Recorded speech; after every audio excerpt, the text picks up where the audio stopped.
Welcome everybody, it's a pleasure to be here with you in Bucharest. It's fantastic, and the topic today is really how to tell your story. And one of the biggest investors in the world from Sequoia Capital, Michael Moritz, said, storytelling is a vital part of what makes a great founder. And that's what we're talking about today, and hopefully we can take something from it. But first of all, before we start, I would like to do a little test if you still have all the attention here in the room. You see two circles. One is bigger than the other. One is red and one is blue. And your job is now to sharpen your eyes and have a very close look and tell me which one is bigger. Who in the audience says red is bigger than the blue one? Raise your hand. 1, 2, 3 is like, maybe 10 I would say. Who will say blue is bigger than the red one? I would say blue is the clear winner. But I can say not congratulations to any of you because both are equally. And the problem is, if you don't tell your story, someone else will. I could just manipulate you all in the blink of an eye because to make a decision that actually doesn't exist. And we see that in politics, we call it fake news, right? But for you as a startup founder, that means basically you have to be in control of your story. Tell your story, sharpen your story, and not let your competitors or people who maybe don't like you be in control of your story. My name is Tilo Bonow. I'm running with PIABO, Europe's leading communications agency for the world's most innovative companies. These are companies like Google, Stripe, GitHub, Shopify, OpenAI, investors like Sequoia Capital or Borderden. And we help them with all kinds of public relations, content marketing, the digital communications, also of course also influential relations, whatever helps them to get the visibility to attract the best investors, clients, and of course also staff. And also Ben Horowitz, another big investor from Silicon Valley, said once, a company without a story is a company without a strategy. And maybe you can ask yourself why one of these prolific investors is coming up with these kind of sayings. Because a good story, good storytelling, a strong narrative has so many implications on your brand. It helps you to get the attention from investors that you need, finding the best, winning the best talent, and of course also clients. And also with the valuation of your company, and especially when you of course don't make much revenue as a startup, storytelling and have a strong brand is at least 50% of what shapes your company. And also Bill Gates, one of the undoubtedly biggest entrepreneurs in that space, said if I was down to my last dollar, I spend it on public relations. And the reason here is a bit different because the return on investment is clearly there. If you put billboards up, you maybe do TV advertising and many other things, but the more expensive your product is, the earlier people maybe Google and find more information about it, the reputation matters. And only a fraction of the people are actually believing in advertising, 32%. This is nothing. But what you want is that you want trust. You want to build a brand that is strong and people trust. And as we talked about investors, where money is the currency of transaction, trust is the currency of interaction. If I don't trust you, I will not work for you. If I don't trust you, I will not invest in your company. And if I don't trust you, I will not buy your products. It's as simple as that. So see trust as a confident relationship with the unknown. And also respect that trust is often very highly contextual and subjective. If I ask you and say, is Elon Musk a great entrepreneur? You would say, of course, he's amazing. He built rockets, he built electric cars, fantastic guy. If I ask you, is Elon Musk a great employer? It's like, oh, working for him is maybe a very different story. So it's highly contextual and subjective. And as a startup founder, often you're facing, of course, competition. Let's say you want to build a neobank, and of course there are tons of banks where people trust them. Maybe not the most fancy ones, but they are still there, and people trust them. You come now and say, oh, I bring a bank on your mobile phone, you should give me all your money. But there are a lot of questions, right? Will the startup be still there in 6 months? Will they get funding? Maybe have security issues, etc. The trust is really important, and your job is to build that trust with storytelling, with a strong brand. And this only happens if you really understand how brands work, and you have to combat these kind of uncertainties that clients have in their mind. So you have to create clarity and purpose, you have to set clear expectations, and you have also to give a little bit of control back to your audience to make that basically happen. And when you think about trust, of course, the next question automatically is also here, what makes actually trust, what builds trust? Very important cornerstone is reliability. I often see founders that say on their website the one thing, and on their email newsletter the other thing, on the stage at a conference they're giving the one message, and maybe on a different press release, etc., they say something different. So consistency is the important part, and you should be consistent, but at the same time not predictable. And the way to build more trust is to be more transparent. And a brand that you build as a startup founder is a promise in trust. So the question is, what makes a good brand and what builds a brand? So often there's a misconception that a brand is like the design, how it looks, how it feels, etc., right? But a logo is not a brand. It's how you make people feel. A brand is an emotional connection, right? It's the experience that you create. A brand is a memorable, in the best possible way, experience. And it's about the reputation that you have in the market. It's about what people say about you. And it's your promise. It's the unwritten contract that you better keep. And of course, it's your story. That's the narrative of who you are. It's the values, the core principles, your guiding actions. And of course, also how you communicate. And it's everything you do, you say, and how you make people feel. And of course, also your culture that you're building with your company and how it connects with each other, the differentiation in your product. So as you can tell, there are many, many factors. And last but not least, also your vision, the mission, the values that you present and that you're going out with. And so you can see it's like two parts. One is the actual strategy, but it's also the identity. And what you think that your brand represents or what your brand does is maybe not necessarily what your clients and your customers see, right? Because based on their background, their culture, their experiences, the competition, how they've grown up, the social environment, maybe they see your brand much more different than you see it, and do you want them to perceive it? So what's important here is that you want to be a premium brand, right? You don't want to be the cheap water that you can get everywhere. You want to make people to pay a premium price and be a brand that people are willing to pay more than they actually would pay for the actual product. And we see it every day. We go to Starbucks, when we go to the waterboard, etc. So there are many, many differences about packaging, being part of a community, about the look and feel. All these brand details that I explained before, you can see every day in the world of products.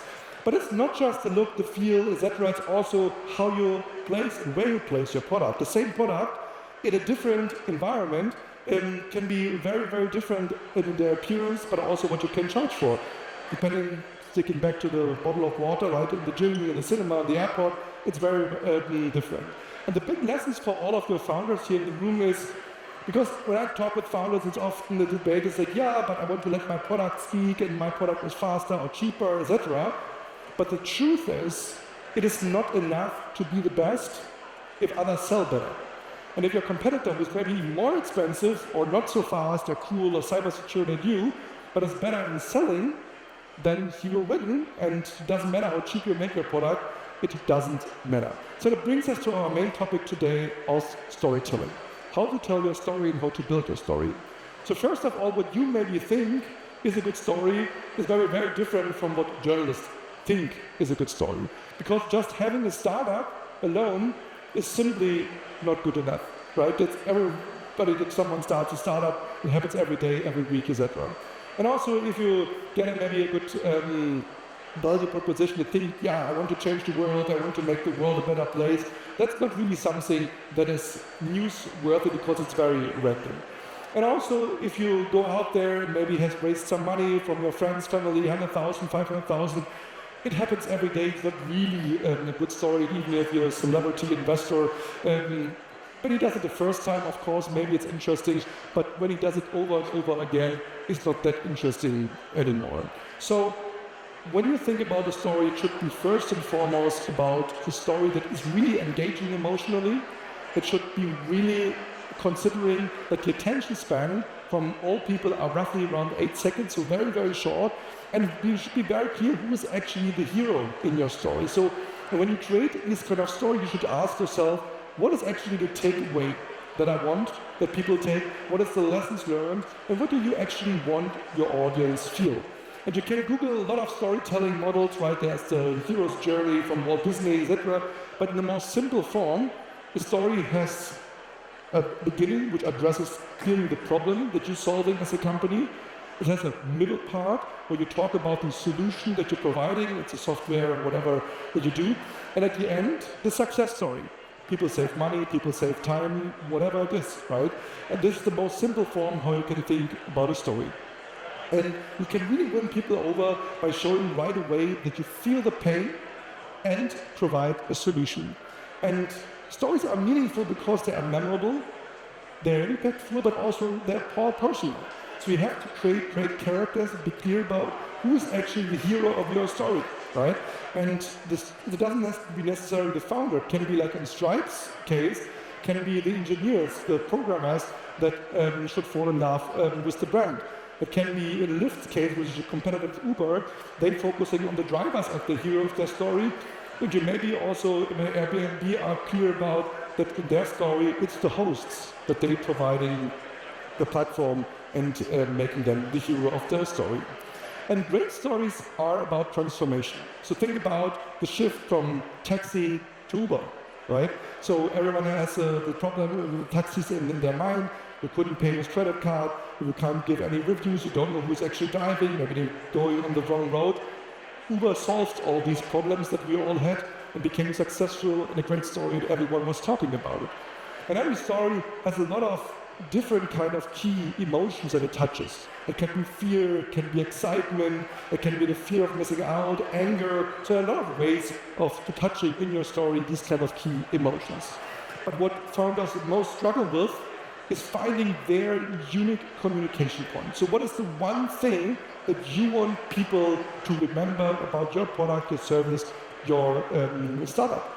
And they can talk for hours what they do, but bringing it down to one clear and simple message is the important part. When you go here to the conference and you're meeting a lot of people, that's one of the first questions. They say, who are you? What are you doing? If you're not able to tell it in 1-2 clear sentences, that you have the reaction, no matter if it's a journalist or it's an investor, oh, interesting, tell me more. That's the reaction that you want, then you failed. So remember, simplicity wins and complexity kills. So let's make the example. As Steve Jobs introduced the iPod, he didn't focus on how many gigabytes it has, what the fabric is, where it comes from, etc. No, he had a very simple unique communication point. What if you could play 1,000 songs in your pocket? Very simple. Here in Europe, a founder would say, oh, my thing has 8 gigabytes and this and that. You walk out of the door, you forget what 6 gigabytes, 4 gigabytes, what does it actually mean? Nothing, right? You have to really touch emotionally because only 5% of the people remember the stats actually that are shared. So they're not really relevant in storytelling, right? So it's 22 times more that people remember when you have a good story. And it also helps when you're a bit like vulnerable and honest versus just playing the game or being something who you not are. And language matters. Every word in your description, your press release matters. And you have to recognize that 60 seconds sound faster than 1 minute. 30 nights sounds more extensive than 1 month, and 12 years old whiskey sounds better than whiskey from 2011. And think like a journalist when you develop it, right? A journalist is not there to promote your product. A journalist writes for their audience, right?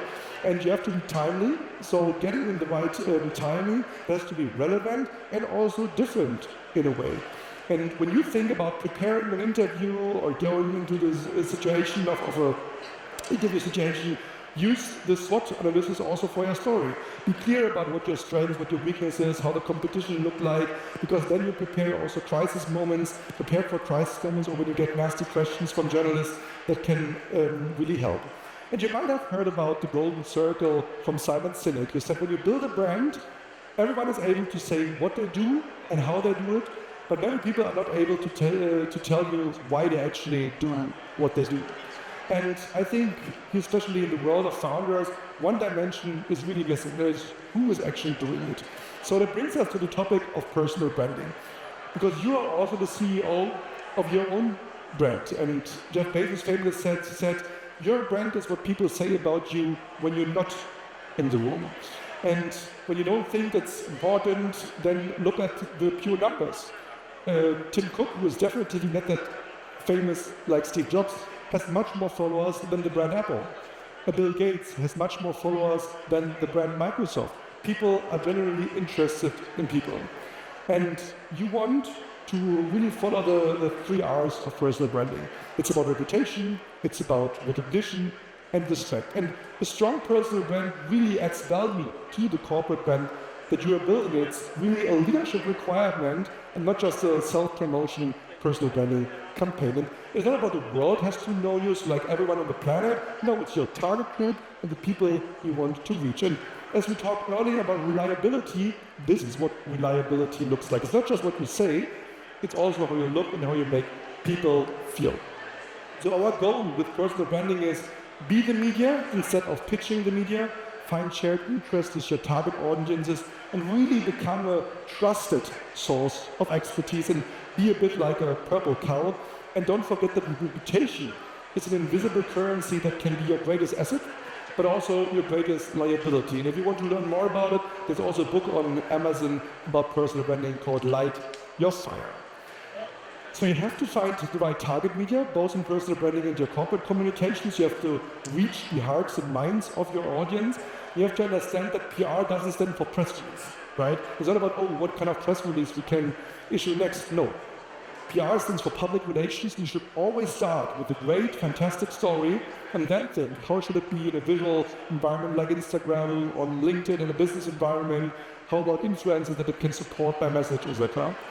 And see that often journalists get hundreds and hundreds of mails and pitches every day. So you really have to be creative and think outside the box. If you want to get featured on TechCrunch, etc., they're getting 800, 1,000 emails a day. So it's just not enough to add in more emails. You have to be creative. You have to develop relationships with them to make that happen.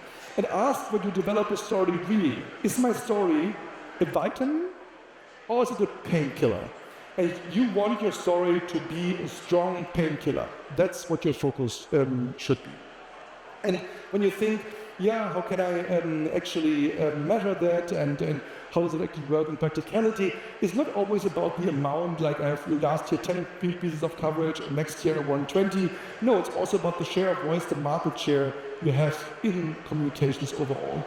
And I think also one big missed opportunity is the visual storytelling part, right? Think about how can you visualize your story. And I think that's a great example for B2C dating site, but also when you're a B2B company, you maybe, for example, in cybersecurity or even in mobile cybersecurity, I think there are ways to visualize and make it more emotional, more connected, especially in times of AI.